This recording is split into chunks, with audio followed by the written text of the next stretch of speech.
Okay, so here we have the Subaru Crosstrek XV 2014, and it came in because the AC would just randomly turn from cool air to ambient temperatures after it was run for a little while. Hooked up the manifold to the hooked up the gauges to it, and found that the pressures were all over the place, just random, and the high was excruciatingly high. And anyways, so the expansion valve right there was problematic. So I figured that was probably the bulk of the issue.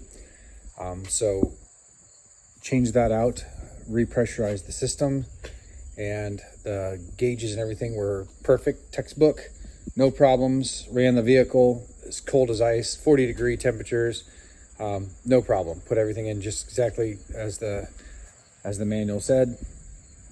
He took it.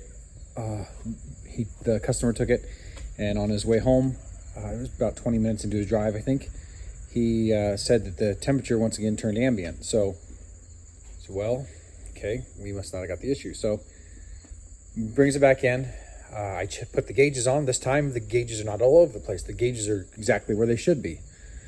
Okay, so we got a different issue going on here. So I'm not apologizing for changing that expansion valve, because I would have done that anyways. What it turns out is that the clutch here, there is a technical service bulletin out with this clutch, but there's a gap that creates here after there's so much wear. There's a gap that happens here. So I took off the clutch plate, and there was wear underneath it. So what I ended up doing then, they have shims along the spline. There's a thick one and a thin one. So I took out the thick one and put it back on again.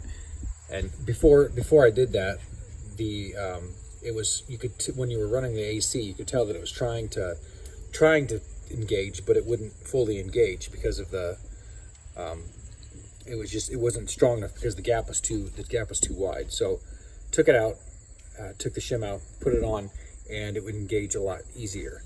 I took it and ran it for over 20 minutes. Never had one issue with it turning off again. So you can see that the gap is a lot closer now.